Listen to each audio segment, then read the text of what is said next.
entertainment back then. Okay, I think we're going here. Okay, let me ask you,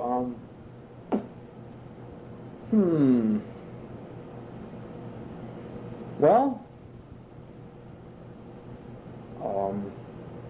what did the people normally do for entertainment back then? You mean that's for kids when we were out playing or something like that? Mm-hmm.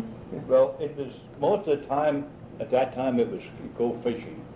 There's a lot of fishing at Topahocken Creek. A bunch of us guys would go fishing. And I know one time we made a raft out of logs and stuff, and that thing worked too. They used to go down to Tully on that. Yeah. And we were between 12 and 15. We built a log cabin where the Blue Marsh Dam is now. Mm-hmm. You know, the dam breast. And we built it. It was 3 rooms. And when they built the dam, they thought that was some old guy's cabin, and it might be, what would you say, historical? Yeah. Until they found out, and that's how we built that. We got an old stove, and what we used to do, we'd go, the pipeline, it runs through the dam, and then they used to span wires. When they had picnics over at Burn Church, Mm-hmm. we'd get dressed, we'd walk across those wires, and the wire was here, and the wire was 6 foot up there, and we'd walk across the Tully, as the crow flies, which is about 3 miles to Burn Church. Mm-hmm. Then we'd come home, and we'd change into old shoes and swimming suits, Yeah. and then we had fish nets. Then we'd go out fishing. Fish always travel upstream. So you'd hold the net here, 3, 4 guys that hold this net. It was about 3 foot wide Mm-hmm. and 20 foot long. Then you'd go down through and you'd walk up through, and these fish would come up through and get caught in that net. Wow. What kind of fish? Well, we had bass, we had carp, and we had catfish. We always kept the biggest ones. The catfish we used to like because they had no bones in them. Mm-hmm. Then we'd take them down and clean them, and we'd stay at that cabin until the time to go to Sunday school. Then we'd go home and change clothing and go to Sunday school. That was one of the things we done for kids.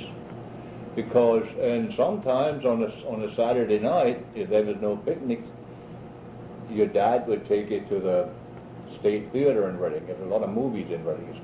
Mm-hmm. And then they'd take you in there, but very seldom that you went away. And that's on bicycle rides. On a Sunday, there was 10, 15 guys. We'd get bicycles. We'd, on our bikes, we'd take a little lunch along. We'd drive over to Hamburg, that far, then we'd turn around and come back. And the next time we'd go to Burnville, and we'd come back, or something like that. That's what we done and during the winter, we made our own sleds and toboggans. Really? You made your own toys. Wow. I remember we had, you know what corrugated tin is?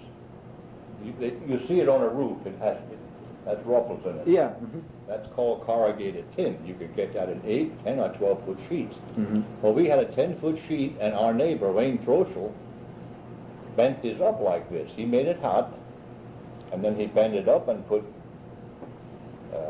backing on there so it wouldn't bend. And once you put that in the snow and made a track, that was as fast as the ones in the Olympics. I'm telling you, that really moved. But you had to make a track first. Then you'd sit on there, and I'll tell you what we done one time. It was a field here about, I'll say 300 feet. It was on an angle, and it was called the Estate. And they had, the snow was about 2 foot deep.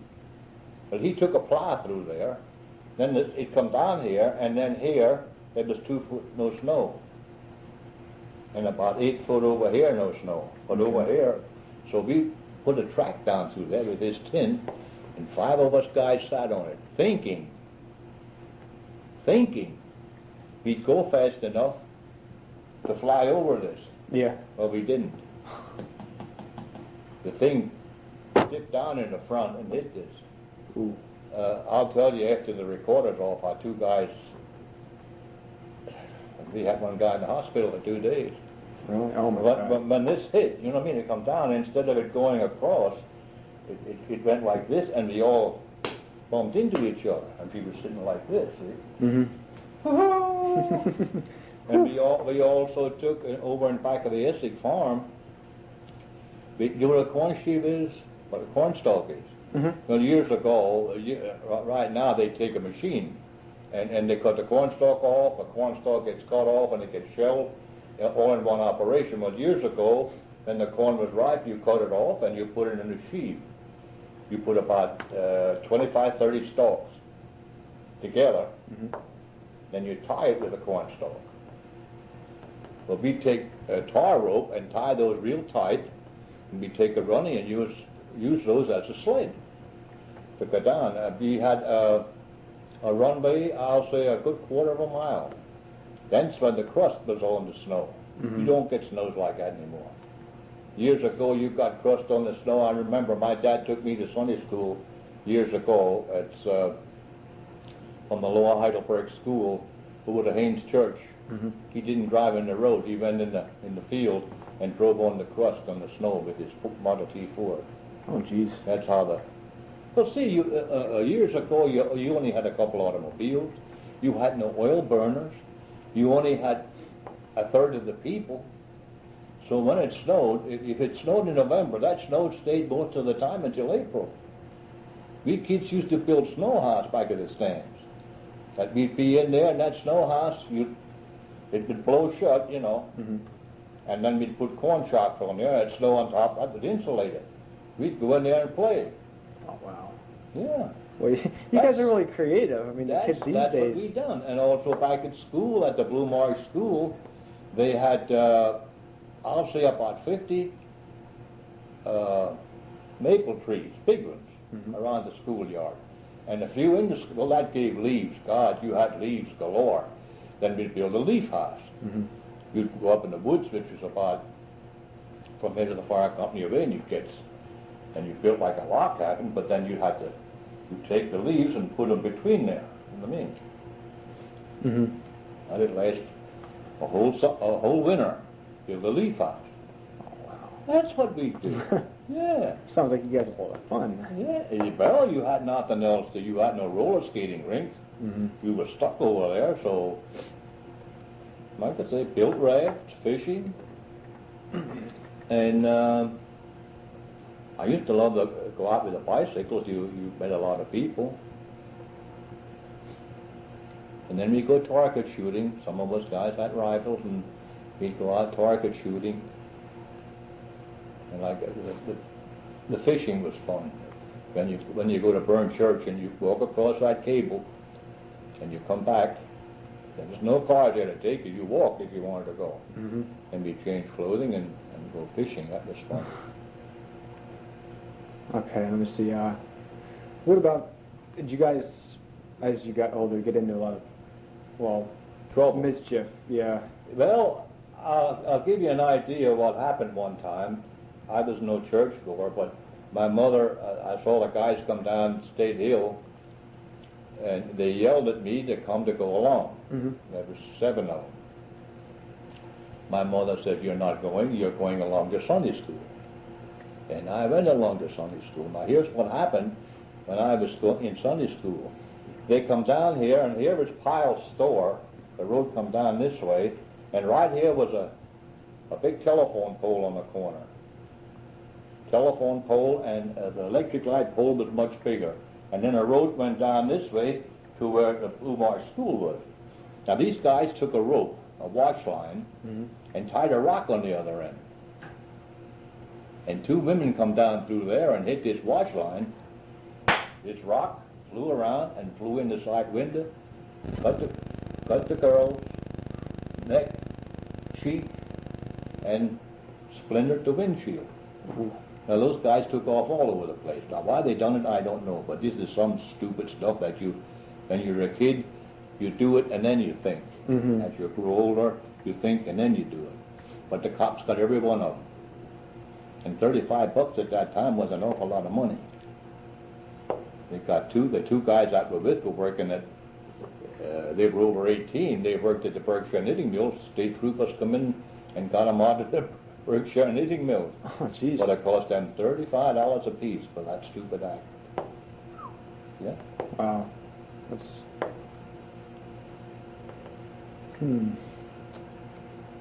I can't think of some other stuff. But I tell you what else we done one time. On Halloween we take your gate off. If you had the same kind of gate in Blue Marsh as they did in Brownsville, you'd switch those gates for them. You know those wire gates? Yeah. Those wire gates, we'd do that.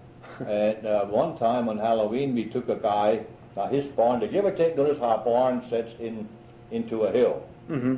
For the simple reason is, when you had hay and stuff and to put in years ago, you didn't have to bring it up. All you done was drove in that barn and took it off, see?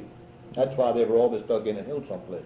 Well, we put planks up, took a guy's manure wagon apart, and put it up on his roof, put the planks away. We also took, that was up there for a long time. And on State Hill, we took a buggy from State Hill over about 1.5 miles away. This was a buggy that was practically new, like a antique buggy. Mm-hmm. And we put it in the field at the Essex farm, which was, you could see forever. When you looked at State Hill, you could see this. And we piled it full of corn shocks. I believe there was corn, at least 25 feet or so more corn shocks. Or we just left the part where you put the horse in, the fort, left the buggy out. The state troopers were out looking for us too that time. But we didn't ruin anything, but here's something I tell you that did happen. I don't think there's anybody alive anymore that would know this. I was with, but I had no part in it. But if we would have got caught, I would have got it regardless. It was a big wheel about like this made of wood. And on State Hill, where the fire company is, they stuffed this with, there was a lot of dead grass and stuff in Halloween. We stuffed this wheel, the spokes, with dead grass, branches, and lid it. And run this down. Now, that was a steep hill, down into the Kendick farm. This wheel went down into the Kendick farm, tore the corner of the pig pen off, killed a little pig, went down about another square into a gutter, and flopped over and burned. Now the faster this went, the bigger the flame was. It looked like a comet. It really got caught. Yeah, you're lucky You that see- the barn didn't catch. Well, that wheel could have hit something on the way down that went through the guy's home. You realize that? Yeah. Here his home was, here was the barn, and here was a pigsty. It hit the corner of the pigsty off, and well, they had to kill the pig. But then it went down, and there was a little creek there. This wheel hit this creek, and it fell over and burned. And if it wouldn't have hit that creek, it would have went down, and the guy does my furnace here, John Essie. The kid used to live there. It would have run into his barn if it wouldn't have hit that creek. You see what I mean? You do stuff, and there was, about 10 guys, I guess. And one time we come from Brownsville, where we took a gate. We took 2 gates from Blue Marsh, a wooden gate and a wire gate, and took them up to Brownsville. And on the way back, he found a dead skunk. Just before you come to State, well, they call it Grethville, about 1 mile before you come to State Hill. So the one guy had a smart idea, and his guy's name is John Hefner. And he said, when John opens the door, throw the skunk in. They did. They opened the door on this guy. And what happened, we found it out later, that when you hit a skunk's belly, they'll spray. Well, they had to have a guy there to clean his hands off. Boy, we run down through a hell. This is the dumb stuff we've done. You've got nothing else to do, so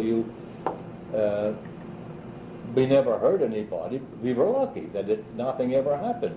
But that skunk bit, when you stopped and thought of it, you're crazy. But they could have done it to your place. or run that wheel down through, or take that antique buggy and put it up there. Mm-hmm. That's the stuff we used to do on that one. But there was nothing else to do. The kids today, you have 24 hours of entertainment. Yeah. Radio, television, movies. When you come home at 1 o'clock in the morning, put HBO on, you know what I mean? Yeah. We had nothing at all in those days. Mm. That's quite a few years ago. Did the teenagers have problems with alcohol like ours do today? We were discussing that today. Yeah, we had a couple of guys that couldn't stay away from drinks and got themselves in trouble. But they never created problems like the kids do today. They'd go and get drunk, and then you'd find them along the road Sunday morning Mm-hmm. with a headache. Yes. Yeah. Some guys got smart when they had a couple of drinks in them and wanted to fight. Well, you soon had those guys. And we had gangs years ago. Remember the Schaefer used to live over here? Schaefer, your mother knows about it. He had a gang. And they used to go to State Hill, Brownsville, with 10, 15 guys and clean the place out. Well, that stopped one time at Brownsville. The state troopers were there in plain clothing and really knocked up. That stopped the gang bit. Mm-hmm. Wow. You had gangs then, like you have now. You know, on Penn Street, this is our place here. That's just, and you crossed over there. Well, these guys really got clouded. They had big nightsticks. That's you had speakeasies. You know, but you could. It was called Brownsville. I can't think of the name. I could take you to the place, but it's a regular home now. They had they made beer. They made whiskey like they do in West Virginia mountains right now. Mm-hmm. Some guys, that's the only thing they had to do. They made whiskey and sold it. They made what they called near beer in a wooden tub. It makes that stuff up, you know. Yeah. Hmm. Okay, let's see. What about what do people do on dates? On what? Dates. Dates? No, not a hell of a lot. You if you had a car, when I got older, I had a car, then you take the girl to the movie or canoeing. We had done a lot of canoeing. I used to rent a canoe from a cousin of mine, and we'd go canoeing, or they'd have, well, when I was a kid, they had medicine shows. Mm-hmm. These medicine shows would come around. Then you'd take your girl to the medicine show, or a carnival, a picnic, or a lodge picnic or something. Mm-hmm. They don't have a lot to do. Mm.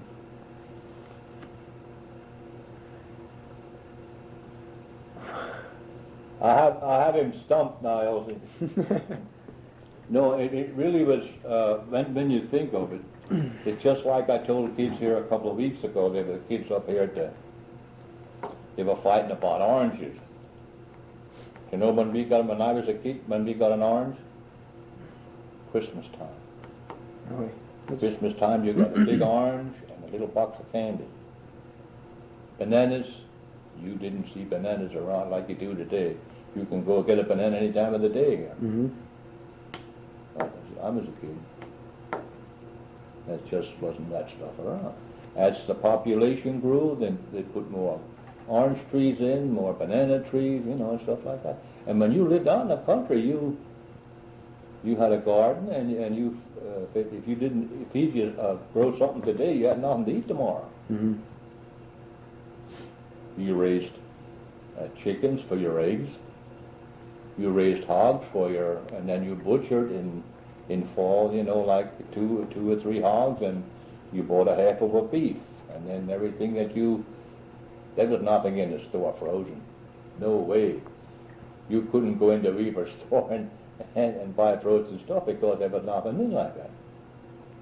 And the refrigerators were.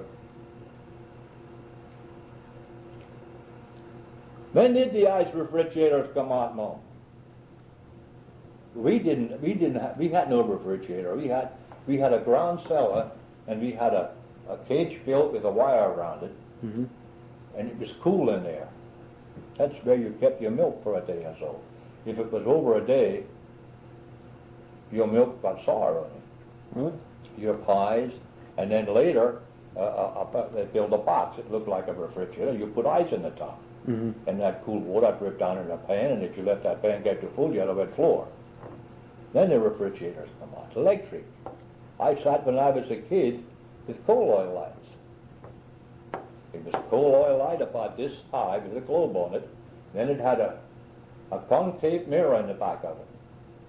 And you'd be surprised how then you could turn this. Mm-hmm. And that would be like a, how would you say, like a searchlight. Yeah. And electric, we didn't have electric till I was about 5th or 6th grade. And the electric come through over there. Really? Radio, I was about 10, 12 years old before we had a radio. And we never, before I got married, they got the telephone in over there. So you were, it's just like Mommy. Mommy lived in Sinky here, and she had all that stuff. Mm-hmm. But over there, you had a pump For the water. to get water. And you had to walk a half a mile to the bathroom. It was rough. Yeah. So you think that kids today have it easier than you did? Kids today don't appreciate what they have. Mm-hmm. I said this before, and I'll say it again. Now, I told you how we butcher and stuff and put stuff away. You smoke your meats. Mm-hmm. You made hams, and you took saltpeter and stuff, and you rubbed those down that went through the ham, and then you could put that away and smoke it. Sausage. You'd make your sausage about half finished. You put it in a jar, and you would put lard on it. That would keep it for 6-8 months. It was awful. If you didn't do it right, it spoiled for you. But look what you have today. Yeah. I can go into, what do you want out of my freezer? Mention something. See if I have it. Out of your freezer? Yeah. It's ice cream. Yes. I can give you pork. I can give you chicken. I can give you fresh sausage. Look in that freezer one. No, the big one. Go look in the big freezer.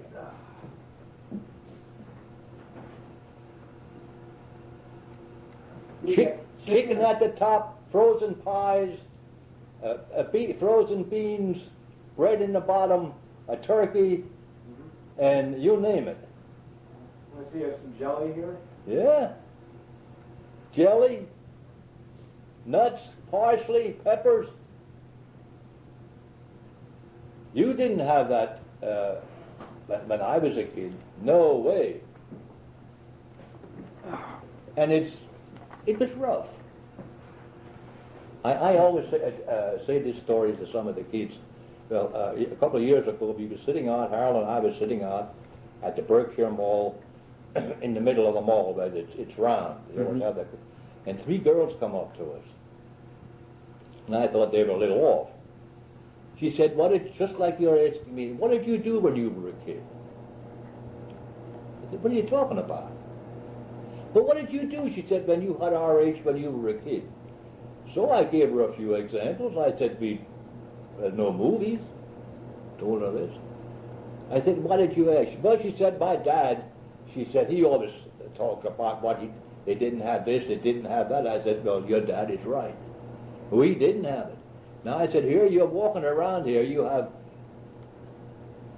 something you do 24 hours a day and you don't know what to do with yourself. Mm-hmm. It was rough. Of course, we done a lot of reading. You studied your books, and I still didn't learn anything. But no, it's rough. Like I say, if something had happened today and the president would say, we are taking all the food away for the next 6 months, Mm-hmm. I could survive. I'd know what to get outside. Yeah. Well, And a how lot to of do people it. probably couldn't. Yeah, right. Yeah, they couldn't go to their. You have a lot of kids today don't know where in the hell a string bean comes from. Now I want to show you what I done 2 years ago. No, last year. 2 years ago. I was planting beans out here. Now this one little bean, I said to the girls, there was about 5 or 6 girls, some more, I have twins down here. I said, I want you to keep an eye on this. I put it here in the corner of the garden. I said, I want to show you now what's going to happen with me planting this one bean, if everything goes all right. Well, they come and every couple of weeks, this beanstalk got higher. After a while, it was blooming. And I had 17 beans on that one beanstalk. Really? 17 beans. Now I said to the Moya girls, I said, let's say there's 6 beans in each bean. Now how many beans did I get out of that one bean? And they couldn't believe it. Nobody ever told them that. I said, everything's like that. You take a pepper seed, a tomato seed. One little tomato seed could give 30, 40 tomatoes and thousands of seeds. And this is what you ask the kids today. I don't know. Where do you get milk? In the store. Where does cabbage come from? Years ago, we used to raise something in school. Well, when Gail went to school, she raised beans. I believe one time they raised a beanstalk, a cotton stalk, and you don't realize how much care that certain thing has to have for you to bring it up to mature. See? Well, cabbage, take a cabbage stalk, plant a cabbage stalk, and if you don't take care of that stalk, the worms will get it. You won't get it. You have to watch that stalk and keep it clean, or the worms will get it for you. It's wonderful to live today. I'm serious. But I learned a lot. It's like I often tell your mother, I learned a lot as for gardening, to take care of things, how to make things. These kids over here, their stockings were dirty here a few weeks ago. Well, she threw the stockings away instead of washing them. If my mother wouldn't have sewed the holes in my stockings and darned them, I wouldn't have had stockings. Because there was no money there to buy new stockings. That's what I'm talking about. And here's something, I have to tell you this, I said to your mother when I was back on the farm, listen to your elders and think it over before you stick in that garden. It was a dry season. There was a little creek running through the meadow, but you couldn't get enough water out of there. See, the state owns all that stuff. Now, if you take water out of that creek or divert it, and the state would catch you, they could fine you. So, here's the farm. And here's the Topahocken Creek. I'm talking about over here in Full Cadell. If you want to go there sometime, I can show you what I'm talking about. As the crow flies, it was about a half a mile. But I couldn't go that way with the wagon. I had to come out of a big lane here, come down, then turn here. Here I had to go up a hill, over in through here, down in through here, which is about 2.5 miles to get water. Now this was a wagon. It was a flat wagon with planks on it. Planks like that, you know what a plank is. Yeah. And it had stakes on it, and they had 7 wooden barrels on there. They were fast. Did you ever see a whiskey barrel? Okay, that's what I'm talking about. So the old man Reaper said to me in Dutch, that's where I learned Pennsylvania Dutch too. He wants me to take the mule and the horse and go down there and fill those barrels with water and bring it back, because this is what reminded me of the story. The cabbage needed water. We had planted it, these cabbages were, So I went down and he said to me, whatever you do, don't fill your barrels. Make them 3/4 full. I said, okay. So I come over here and I could drive in the creek. I had the horses and the wagon in the creek. I had a bucket. I filled all the barrels to the top. Now listen to what I'm saying to you. I filled all the barrels to the top. When I come out, there was a little bit of a bank there. When I come out, I lost about that much out of each barrel. So it's a wagon killed me. So I went in the creek again, not with the wagon, but on where the barrels were flat in the wagon. So I got the bucket and I filled those barrels again. Come over through until I come down here to this hill. Then you had a big handle, steel handle or whatever, to pull it back, and then there was a wooden block on the wheel, which was a brake for these horses that jerked and stuff. There goes my water again. The one I worked so hard to fill up on the road, my water slopped out again. Till I come back, those barrels were 3/4 full. You see what I'm trying to tell you? Yeah. If I'd have listened in the first place, I wouldn't have worked my butt off in the second place. Mm-hmm. So listen to when you say something to you. Don't say they're wrong, all right, but think it over before you make a decision. Mm-hmm. Because I learned a big lesson that day. Don't you think I didn't? The next time I went for water, I didn't fill them up to the top. And that was fine. Oh, 7 barrels. 7 barrels, so that's a lot. You had a 10-quart bucket, you'd go in, and you had to lift them up there. I never said a word to him. Never said a word to him. Now, he thought I'd done as he told me, but I didn't.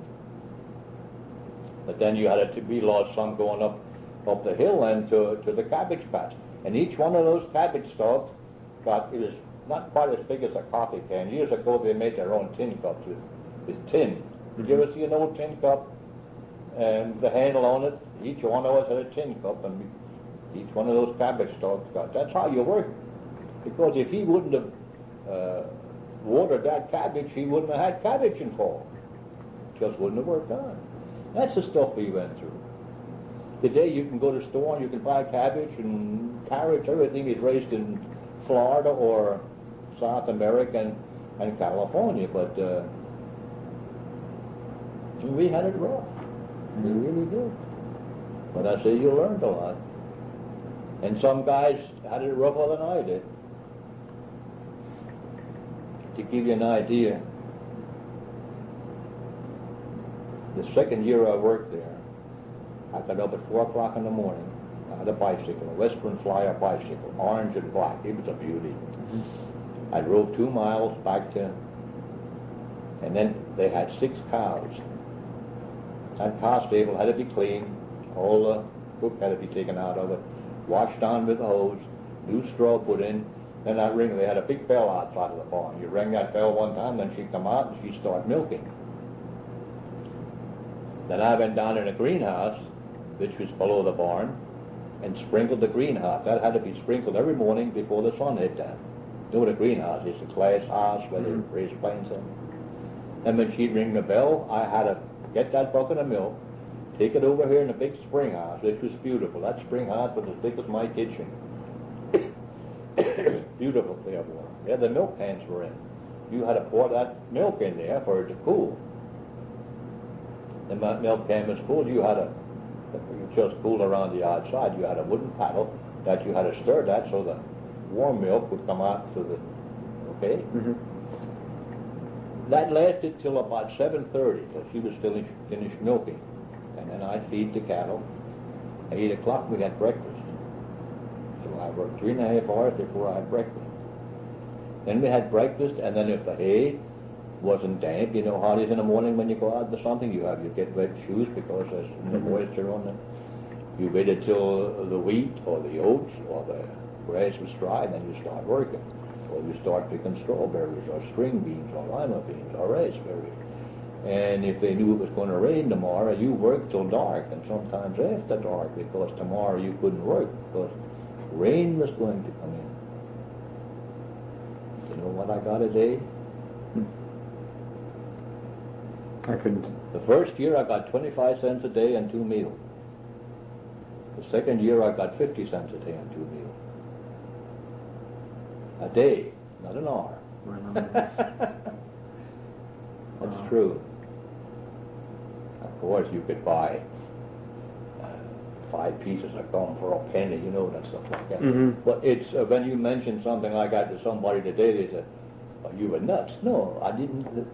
The money wasn't there. It's just like I told you how these guys got in trouble. That $35 was like $1 million to them at that time. They had to pay so much a month, or so much a week out of their pay, and that was a lot of money.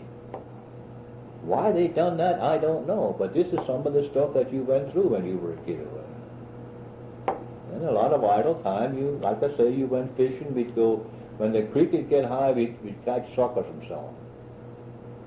When the creek gets high, these suckers would go into a whirlpool. Let's say this here is your main stream. You always have an offset in a creek someplace where the water comes down and you have a slower whirlpool. This might go 20 miles an hour, but this is only 5. And those fish would go in there so you wouldn't get, and you'd fish in there, you'd get bushels of fish out of there. Sell them for a dime a piece, or a nickel a piece, just a foot. Sometimes you have suckers that big. And that's where you'd get your spending money. I was fishing one time with a guy, and I didn't know this.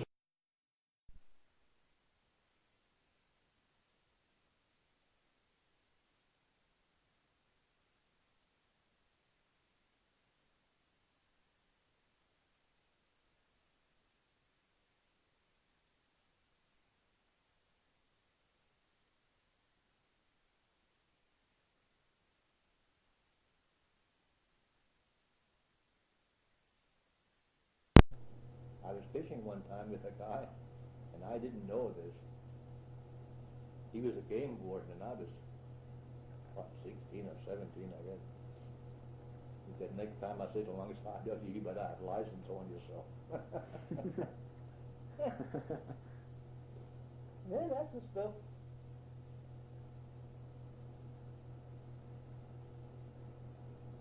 But we never got into any problems. We had Sunday school in our schoolhouse, and I went to Haynes Church every Sunday. I used to have, to give you a little,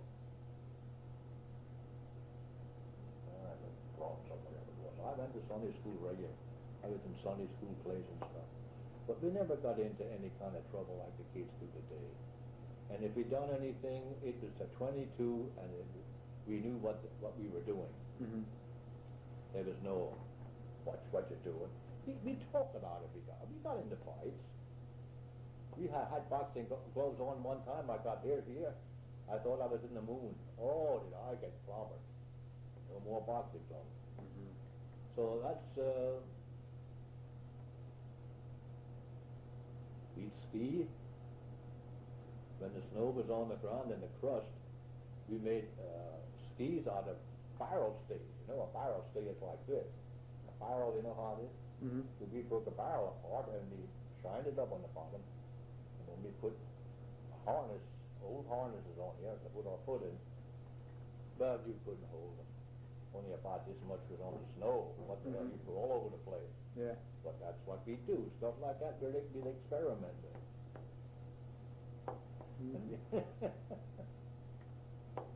But corrugated tin, we got rid of it. And one guy was in the hospital, he looked like he had softball instead of rollerball. I'm serious. Oh, we had to carry him out to the street, and it took about an hour for it to get a car. I never dreamed, I thought we'd go fast enough, to shoot over that thing. It didn't, the whole thing bent down. But the tin is flexible. Mm-hmm. If it would have been solid like a toboggan really is, I think we'd have made it, but oh boy.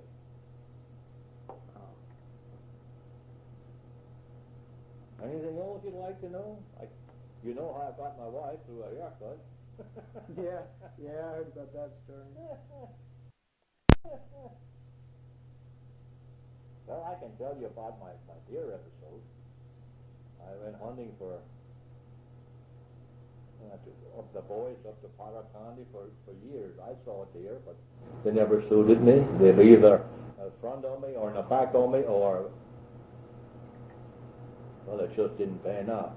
But this one time, there was a bunch of us guys up there, and it rained that morning. It poured down. It rained. It thunderstormed. It was snowing. It was miserable. I didn't go out, but Nelson went out. We put hoods over Nelson, and he went out, and he saw one and missed it. So when he come in, it was around 1 o'clock in the afternoon. He was out from 8 o'clock to 1 o'clock. Now he said he had enough. Well, I said, I saw it was getting, the clouds were rolling in and the sun was peeping. I said, no, I'm going out. Now here's where how can I show you this? Wait till I get a piece of paper. Just to show you, you have to be at the right place at the right time when things don't work.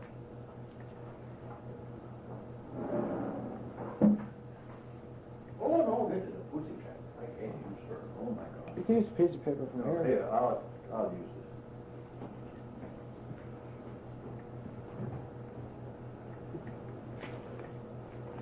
this. Here's the mountain. I really mean high. Mm-hmm. And here's a field here and here, and here's where the cabin was. Now here's a creek, it's called Pine Creek. Now with all the rain and stuff that we had, every one of these things here had gutters coming down through that was washed out years ago because it comes off the mountain and then runs into this creek. Mm-hmm. Now if it wouldn't have been raining, I would have left the cabin, come down here and walked along this creek without, as a crow flies. I mean, I would have walked along that creek, but because there was so much water coming out of these little creeks or ditches, whatever you call it, I had to come up here like this because it was too deep here. I couldn't cross them. Mm-hmm. The further down they came, the wider they got. So just to show you, whatever shall be, shall be. Come down here again. Oh my God, I come up here. And up in here, I didn't know it until Nelson come out of the cabin after I did. And went up here, we call it the pine field. There were little pine scrubs and big trees. It was hard to go through. So when I come up to this last one here, and come over here, I saw this deer just hopping slowly. Mm-hmm.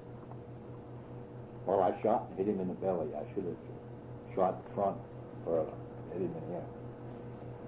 But see, I wouldn't have saw him. Now it took me to go this way, it took me 3 minutes to get here. If I would have come down here and the water wouldn't have come down this way, it would have taken me 1.5 minutes. So I'd have been ahead of the deer and he would have been in back of me. Mm-hmm. See what I'm trying to say? Yeah. Now here's what else. So I hit him, and this creek was high. I hit him and he come over and jumped in the creek. And I'll say from here to Harold's house, he swam. I thought, oh no. I shot again and I saw I hit him because he cringed. But then he was on the other side of the creek and the creek was about twice the width of this. Hell, I can't get over that creek because it was too high. Then Nelson comes down here. Pappy, did you get him? I said, I hit him. And I said, you see where he's at? So I stayed here and I saw whether he went in the bushes. Every once in a while he'd put his head up. So Nelson, I said, Nelson, you keep on going up there and get him. Because I said, I'm liable to, I can see him from here. But he couldn't. So he goes up here. I see him, Pappy. I said, well, let him have one in the shoulder. So what happened, now he said he's hanging in those weeds there. Mm-hmm. So he come all the way down through here, Nelson. Told the boys, they went down here 2 miles, come around up through, around the other side here, come in and gutted my deer and took it away. I never got bloody hands. That deer. And isn't that funny how it happened? Mm-hmm. Just by Like I said, chance. it wouldn't have been for this rain and I would walk like this. That deer would have been right back on me and I wouldn't have saw him. So that thing hanging on the wall there that's how I got him. And then the funny part was, there was it was Corky, Spunk, guy over here. There's 5 guys can come up that got it. And then a guy that lived up close to, over and back here where the cabin was, he was there. He said, did you sign your tag? I said, hell, I can't tag him. He said, I'm a deputy game warden. I knew him for 5 years and didn't know he was a deputy game warden. Mm. Now I could have given as that fish guy. Yeah. Next time I catch a fish and I want to see license on it. But that's how I got my buck. I never got my hands dirty. Remember down at the party when 50th wedding anniversary, I said, I want to tell you how I got my deer. They said, oh no, not that story again.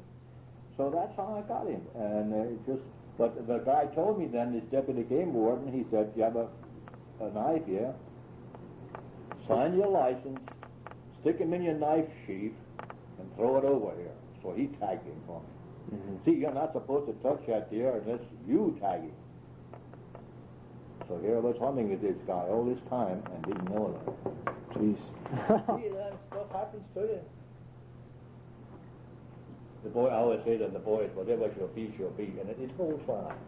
It don't make sense sometimes. But, I haven't been up there for years. I just quit hunting. And she's got sick, I quit it. Mm-hmm. But I had fun. One time I was up there hunting, and Sundays you prepare. You go out and you look, and it was snow. The snow was about 12, 14 inches deep. So I took a tree about this big round. If you stand against the tree, the deer see an image. A deer knows its territory just like you know your bedroom and your bathroom. Mm-hmm. They know exactly what to do, and if they see an extra tree in there, they know there's something the matter. So I cleaned this away with my boots, about this far away, so in case I would, you get this tree. You keep you're back against the tree, you just keep on moving around. That way you can see the whole area. Mm-hmm. Monday mornings we went down, it was dark. That's when it snowed pink. I heard a roar, it sounded like a train coming down the valley. And like a train. And here it was a snowstorm with wind. And as Spunk, he'll tell you, or Corky, the snow was red, pink. Oh my God. That's right. It's from some kind of chemical factory up in New York. And when the snow mixes with that chemical, it makes the snow. Sometimes he said the snow's gray. Just a color.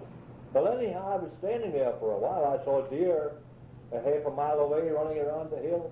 And when I come around from this side to this side, there stands a doe. I bet you, she was big. And they make their ears go like this. Mm-hmm.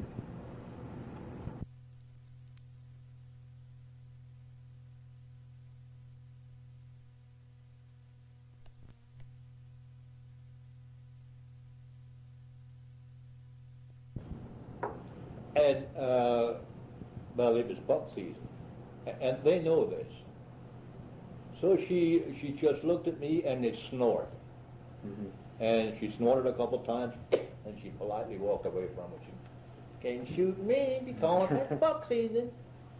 And the next morning I went down to the same spot. And before it was daylight, I heard swish, swish, swish, swish.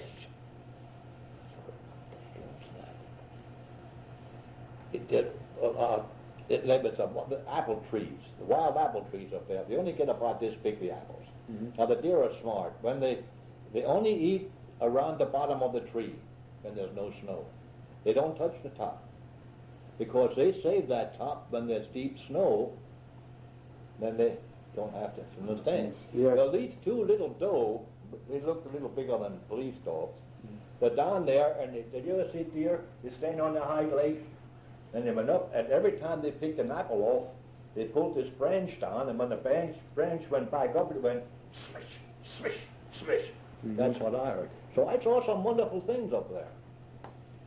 I saw a porcupine come to me, and when he looked at me, he turned around and ran like hell. And the boys chased turkeys up. That was up at the other part. And 4 turkeys sat above me for over an hour and didn't know I was at the tree. It's amazing when you go out in the woods and just stay still. I was up there one time, I was potting, and there were 2 red squirrels. Now they have territories also, same as anything else. The red squirrel was under a root over here, and about 30 yards down through another red squirrel was there, but they knew I was there. And the deer wouldn't have come in there nohow, because when the deer hears something unusual in those, they won't come around. But if you want to see some fun, when 2 red squirrels know that you're in their territory, they come close to you, and they squeak and tell you to get out. You don't belong in here. Get out here. Then that one goes, and then the other one comes in. It's fun. It really is. I enjoyed going up there. And here's something else I saw up there one time. That's the second year I was up at this creek where my deer was in. They had the broad tail. Beaver. Beaver. Yep. Watch the beaver, this guy said where we had our camp. You should see how they build a dam and how quickly they can build it. They take those sticks, big ones, Mm-hmm. push, and they push, take their feet and they push, and before you know it, that water stops. And that was on a Monday. The Thursdays they caught him and took him in a wire cage, and they put him up, I don't know how far up. The next morning when we went up through there, he was down there. He must have traveled all night to come down to start rebuilding that dam again. Jeez. Whenever they see you, they go like this with their tail. Slap their tail on the water. It cracks like a shotgun. Oh, I had a lot of fun with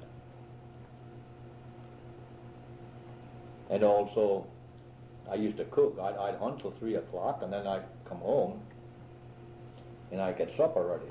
And I was making sausage stew, and I was out in back of the cabin, peeling the potatoes and cleaning the carrots, and 4 little deer come up the creek, up this Pine Creek, Mm-hmm. and saw me and stood between the home and our camper. And they knew I wasn't supposed to be there. It's the woman in the house got pictures of it. The 4 of them stood there and they snorted, wiggled their ears, and went like this. Uh-huh. Just kept on scraping that snow for a while until I clapped my hands, then they left. They know somebody's in their territory. It's fun. Wow. I've never been hunting or anything. It's like, Yeah. I don't think my mom likes hunting too much, but sometime Well, I'd like to go. The only good hunting is deer hunting right now. As for small game, there's more hunters than there is small game. For the simple reason is, let's take over your way. They're building these homes, Mm-hmm. and they're pushing the small game out. Now over there on the road to where you go to Gale's place, that's going to be so in another 5 years. You won't know it. I brought you want a big S turn this. She said they straightened it out. You ought to see that. You wouldn't. But the whole field on the lower side, that's full of homes. And the alongside of the woodland, that is sold. And the ones where you go up Hayne Road, that big corner, there they had 3 or 4 homes on. Where are the deer going to go? The raccoon, the possum. Mm-hmm. So small game is odd. If you want to go hunting, it's deer hunting. But that's getting so full too. It's what we used to have good fun going up there and like just sitting. I tell you what you do sometimes. Dress real good and sit in the middle of a woodland and watch the squirrels play or the anything coming around, like turkey sitting on top of you or Uh-huh. stuff like that. It's really fun. Nature is really something. Or the birds, if a mockingbird or a blue jay sees you're in his territory, he'll let you know. Mm-hmm. Yeah. He'll let you know.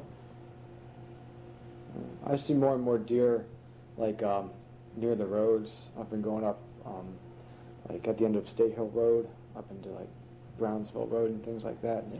And every time you see deer like running across the road and everything, I was thinking maybe they're starting to push the deer out because. Well, they only have so much. You take from Cuckoosing Avenue down here, there's about 50, 60 acres that they cleared out as woodland that deer used to be in there. Mm-hmm. There's a lot of deer over here on the Church Hill. And they can't all feed. A deer has to have so much to eat. So they're pushing them out. You got to watch it when a couple doe come out. The buck's usually in the back of them. The buck are smart. They send the doe out first. Then they come out. Mm-hmm. Do you remember the time Grammy the doe jumped over our car? Remember over the grandma? Jumped right over our hood at Evans's Hill. Oh my God. They do a lot of damage if they hit you. I've seen. Coming home from Corky a couple of years ago, at Bosco's East, the 6 or 8 point buck come out, and he saw my headlights, and their hooves are, well, like plastic, I guess you'd call them. Mm-hmm. And he wanted to stop, and he fell right in front of me. It's good I wasn't going too fast. He got up and hurried and couldn't get upright, he turned around and went back. But if I would have been going 5 miles an hour faster, I'd have drove right into him. And you blind them when you... Did you ever drive at night and see their little shiny eyes? Mm-hmm. And when you put a flashlight or something into them, they're blind. They can't see and where they're going. When we used to go up to camp, you'd see 200-300 of them. They like this cranberry, that stuff that's along the highway and gives purple flowers. Mm-hmm. They come out at night to eat some of that stuff. They love that. Then when you shine your lights up and a cop catches you, then it costs you $75. No, I think you can spot till 11 o'clock if I'm not mistaken. You could spot the air till either 10 or 11 o'clock, but after that you're in trouble. Well, I wouldn't know what else to tell you. You know, I went for a haircut and I know when I got married, there was a funeral before I got married, and the funeral stayed sitting to see if I could hook or not. Really? That's true. They had a funeral out here in the church, and they stayed sitting. That's kind of an experience. I mean, I haven't been to a wedding that I was like really close to the person. I think the last one I went to was Donna's, and that was like a long time ago. So, you know, it'll be interesting to see, you know, what happens when Bob gets married. You were talking about your dad when your dad got married. He had his shoe when he bent down. Somebody had wrote help in there. I saw pictures of that. That was funny. We were talking about, he took us to the banquet on Saturday night, your dad and your mom. Mm-hmm. And then we got talking about, well, Irma was with you, know Irma.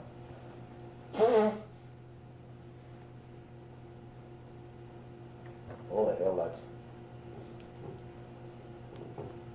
How long is your mother married? 25 years? Close to 25?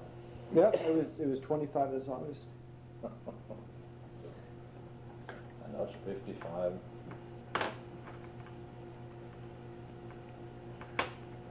And the time went quick. Mm-hmm. You know, when I was a kid and these people that used to come to my parents, and life is so short. What the hell are you talking about? It takes, and you were a kid, it was 48 hours in a 10-hour day, you know. Mm-hmm. They go fast. They go fast. Well, in a couple of days, I'll be 77.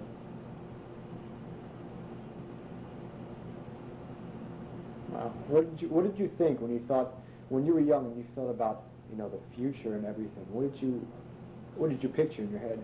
Well, I pictured, now that you mentioned that, there used to be a comic strip in the paper, Buck Rogers in the 25th century. Mm-hmm. And what was in that comic strip came true. And I had in my mind what is happening today, yes. I knew that was going to happen today. Like the submarine, the TV. See, like I say, we had no telephone, we had no, and I saw the radio was going. To give you an idea, when my dad got his first radio, it was about this high, and it was like that. Mm-hmm. And it was run off of batteries. Now you'd turn that on and there was only 3 stations. KYW, WJC, and I can't think, but everything that you heard was the Goldman Band. Boom, dum, dum, dum, dum. You know what I mean? There was no talking unless the announcer come in. It was all band. Well, anyhow, I remember my dad said to me, from our house chimney, my mother had a wash house. It was a little building where she done her washing in. She had an iron kettle in there that you heated the water up in, her wash machine, and that was about from here to the garage, away from the house. Mm-hmm. Now my dad strung a wire, it looked like it was a galvanized wire from the chimney all out there for the antenna for that radio. And you could just about hear it. You had to have earphones on there and, you know. Mm-hmm. Now you have a little radio that you can put in your pocket and you can blast your ears off with it. Right? Mm-hmm. Yeah. Well, I saw this as I was growing older. I saw how this stuff was being built. the first computer, I knew this stuff was coming. And same as the space stuff. Because I had a teacher that was interested. Yes, I expected that. Same as the submarine. Jules Verne, if you read your books years ago, he predicted the submarine and stuff like that. Yes. Wow. Yeah. I can't imagine the stuff we're going to be having when I have my grandchildren hanging out. I'm going to be talking about, we had these things called microwaves and everything, and you know, it's hard to imagine, you know, what else we could do. It must be. Now look at that. I was reading today in the paper about Bell and about the telephone. He hopes they don't abuse it, but if he could get awake now and say, hey, Watson, look what they're doing. That's 4 people can talk on the telephone at one time. And this was all through spilling acid on the one guy, right? Yeah. It's amazing. And same as your satellites. And it's just hard to believe, that's all. Then yesterday they could do it. My grandfather was 85 or 86 when he passed away. And he couldn't understand radio. I explained it to him. Well, his wife died, and then my mother took him in and had him in our front living room. And when he'd hear our radio, he used to come out. He couldn't speak English so good.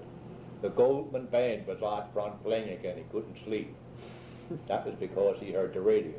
Okay? He didn't understand radio at all. What do you think he'd say if I'd sit him in, if he'd be here, and I'd sit him in there in the chair and say, now, Grandpa, they're playing football in Japan right now. And within a couple of seconds, you see it. Think you believe it? Huh? No. It's hard to believe. Yeah, it's incredible for the short amount of time. It goes from the game up, I don't know how many thousands of miles, into another satellite, and then we get it. It's just mind-boggling. You can't believe it, but it's one of those things. The things they're going to come out with now is like you can have phone conversations over your television and things like that, and that's pretty amazing. Yeah, this is hooked up for a telephone. This set and the one in the living room. You plug it in. No, I saw a lot in my time. I really did. I mentioned that all Spikers had their 50th wedding anniversary, and this generation that I lived in, I think it's about the best one. Understand we had 3 wars that knocked everything for a loop. But it was a good generation. As for advancement in space, drugs, I mean, to help you with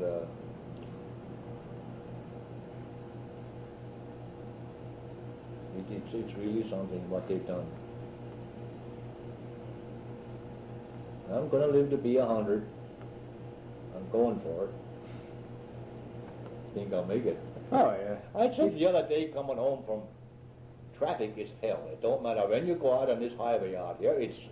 You have to wait 2 or 3 minutes for a light up, a couple lights. What the hell is it going to be like in the year 2000? I don't know. They said, my teacher was talking about when they complete the road to nowhere, and because it wasn't finished, that's why we have so much traffic here in Sinking Spring, because all the traffic is congested in here. If you want to see something, go over on Lancaster Avenue, and I take her to the doctor, which is across, right up from, remember where the theater was in Shillington? Right up from that is her doctor's office. Truck after truck after truck after truck. 70% of that traffic coming up through there tractor trailer. Yeah, which would be diverted if they finish that road down past Gale's place and run them over through there. I don't know. I don't know where I went anymore, and I was late getting there. And it's terrible. You have to start a couple of minutes early if you want to get there, because something's going to hold you up. And I don't like to drive anymore. It's getting terrible. That's why I got a show for Saturday night. That was great though. No, I'm having trouble with my eyes right now. It's driving, especially if the school balls drive with their lights up or something, or a guy comes along with a little Jeep and his headlights are this high above the ground, then he has 4 fog lights on the bottom, you know, something like that bothers me. I get a hail of it. It's like a rainbow about this wide, and it has different colors in it. And that's no good, especially when it's drizzly. Like here a couple of weeks ago on a Saturday night, I didn't drive. I said to Harold, you drive. I didn't. It wasn't rainy. It was just enough to make the wiper go once or twice, and then a minute later, you know what I mean? And I hate to drive like that. Well, I don't know what else to tell you. I can't tell you some of my first girlfriends. That wouldn't work. No, I was a good boy. Really? In Mount, I was a good boy. I don't know what you were like before I met you. Now, don't ruin this tape, whatever you do. Well, I'm going to take your word for it. No, I had same as that. Did you see that book where I'm in the Lower Heidelberg 150th anniversary? There's stuff in there that will give you an idea of what I went through. If you want to take along for a couple of days and look at it. Yeah, it should come in handy. Yeah, and I never dreamed I'd be in the book, but I'm in. So I'm in history, like George Washington. I go get it for a while. Mom, you sing for him for a while, will you?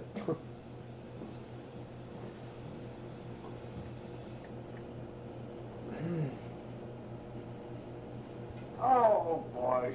Oh. Long day. Yeah, I get really tired. Winter's coming again. I don't like when it gets so cold.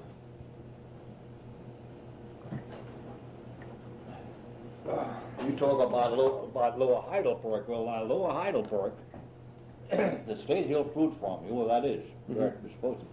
Well, years ago, there were thousands of apple trees in there, thousands of peach trees, big black Hungarian cherries, pears. Well, now, I don't believe, they might have some, don't get your feet, they might have some peach trees or something around there yet. But that was really the breadbasket of Lower Heidelberg Township.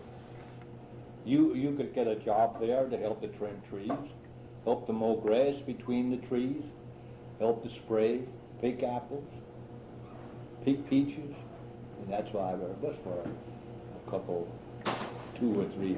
Read some of that in there, and then you'll find out that'll give you an idea of what it was like. I tell them in there, I also have a tape. Do you know how they kept ice years ago? Ice? No. Well, if you read this, it'll tell you in there. There was a horse farm down at a big horse farm. And between the Tulpahawk and Creek, they took a scoop and built a big dam. It might have been as big around as from here to the garage, about this deep. Now, like I told you how we got snow years ago. It really snowed. Grammy can tell you that. But it also gave a lot of ice because it was colder. They'd leave the ice get about this thick on that pond, and they'd saw it in blocks. And they had a log house. They'd put sawdust on, about this much sawdust, ice, put sawdust between it, and in April, the next year, you could still get ice out of that ice house. Really? Yes. Sawdust? Sawdust was the insulation. Oh my God. When I was a kid, I used to help. Yeah. Read some of that stuff in there. It's amazing, the stuff that they used to. Yeah, I remember we had an old express wagon, and Mom, they made ice cream. And Mom sent me down to, I don't know what it cost, it was just a penny or so for ice. And I brought 2 blocks of ice home about this big, and got it on that ice house. And sometimes in the fall, when they put the second, you know, that some of that ice blocks, some of those ice blocks were still in there. That's what the Oh my old God. people had to figure out yesterday. You understand what I'm talking about? Mhm. Today you have your refrigerators and your freezer. Yeah, it's, And yesterday you had either a spring house, which was 50, what was the temperature? I think, they give us an arch, a big hole in the ground, bricked out. That's how they kept their stuff years ago.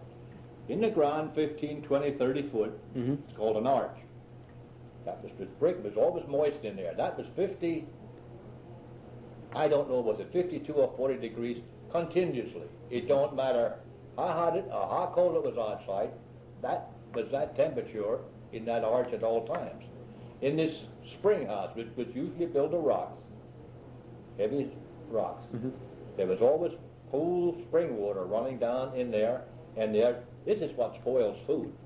Different changes of temperature, that's what spoiled food years Mhm. ago. And these guys knew this. We had smart people yesterday. Don't you think we didn't? Mhm. If ever you get a chance to go down to the Smithsonian Institute, you could spend a week down there. These guys made machinery to shell peas. They made machinery to shell cherries. And yeah, that's,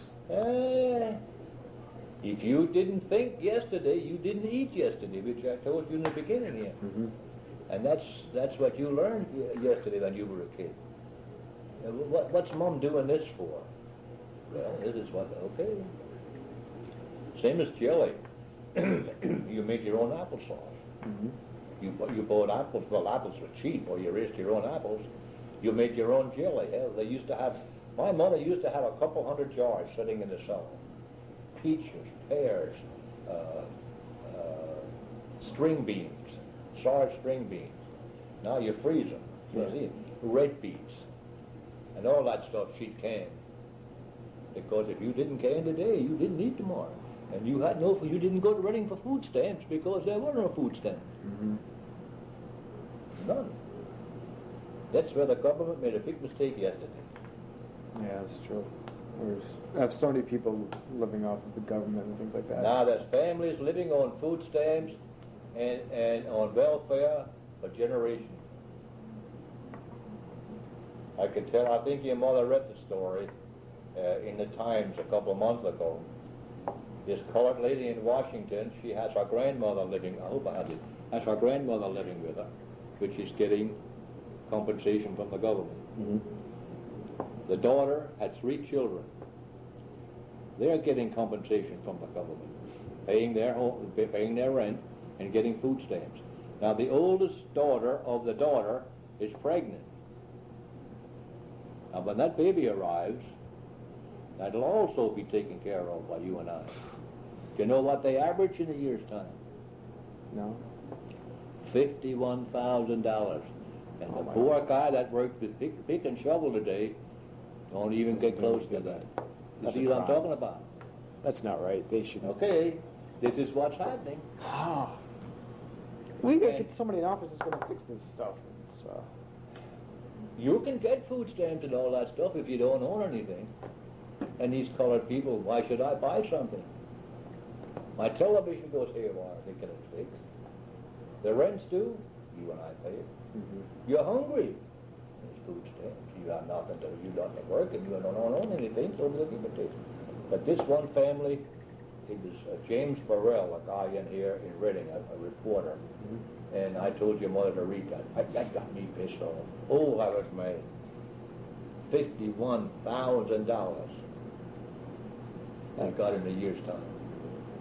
I worked my butt off and never got close to that. Yeah. Nowadays it seems that the people that work hard don't seem to get as much as the Why people should that they? don't. Why should they work? Yeah, see, They don't give a there's a damn. problem in the system there Yeah, somewhere. That's right. Everybody says we'll get them off, but it don't work. It just don't work. I say today I'm trying to look to get some financial aid to go to college, and you know, my parents said it's hard because if they know my parents have paid off the mortgage for the house, they own their house, and they won't give us any aid. That's right. That's So, right. That's pretty hard. That's right. Yeah, well, what are you gonna do? I was so mad already at some of these people, Granny, you're paying for too long. I know it. We're running out of words. Hey, that sausage is cooking like hell or whatever you have in Well, there. I'm going to Put your light on. just heard some good news. It's gonna be warmer. Thank God. But it's coming spring. No.